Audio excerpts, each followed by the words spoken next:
Theramore Isle, also known as Theramore Keep, Theramore City, or simply Theramore, is a human port town located on a rocky island on the eastern fringe of Dustwallow Marsh. Prior to the Night Elf induction into the Alliance, Theramore was considered the Alliance's greatest martial presence in Kalimdor. During the Third War, as Dalaran's destruction became imminent, the High Mage Jaina Proudmoore took as many survivors of Lord Aran she could find to sail west to the forgotten shores of this strange new land. Initially, they were met with outright hostility from the native Night Elves, as well as the Horde, who had recently made landfall in these parts. But eventually, leaders of these three factions came together in the face of a greater threat than any of them could take on their own, the Burning Legion. The war to repel the demonic invasion has its own extensive history, but it is sufficient to say that the demons were driven back. In the aftermath, all surviving humans, dwarves, and high elves of Jaina's expedition settled along the coast of Dustwallow Marsh. Here, they erected the island citadel of Theramore to safeguard the ragtag remnants of the Lord Aran Alliance.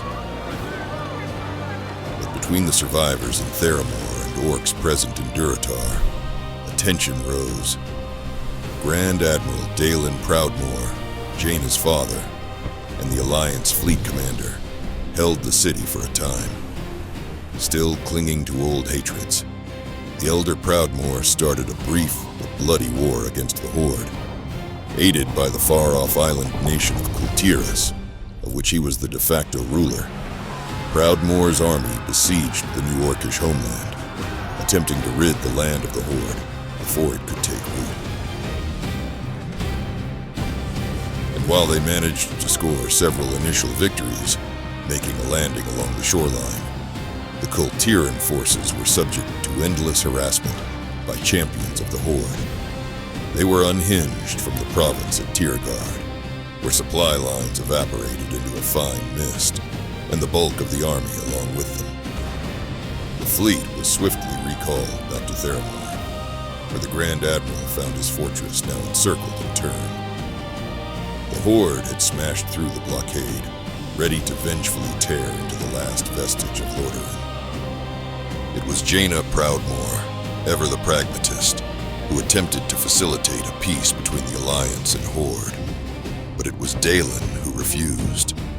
The ensuing skirmish towards his command post was rapid and merciless, and the war was ultimately ended by Dalen Proudmoore's demise. Today, Theramore Isle is still the home of Jaina Proudmoore, and she remains in command of the Alliance expedition. Despite Jaina's efforts, some within Theramore continue to harbor ill intent upon the orcs. Even years after the conflict with Durotar, many within Theramore's ranks claim loyalty to Dalen Proudmoore's cause, or wish to settle scores from the old world and continent they left behind. However, the vast majority of Theramore's inhabitants are deeply loyal to the younger Proudmoore, and they wish to uphold the armistice with the Horde in the region. These are the refugees who crossed oceans to flee the plague of undeath, Magi who watched as their kingdoms disappeared overnight, or ancient heritage destroyed. They are veterans who fought against the Burning Legion at Mount Hyjal, standing side by side with the orcs against an apocalypse. And they would do so again, should the world need them. Theramore is no longer an island. A bridge has been built, connecting worlds old and new. Each who crosses over makes a choice. They can bring what they choose, but they must leave the rest behind. The tide rolls and batters, but Theramore will not sink below. The sea wall is a threshold, a high watermark of camaraderie, refusing to be anchored by the past. Yet the sea remains tumultuous. Ships churn in the roil, turning exiles into founders, enemies into allies, and even family into foe.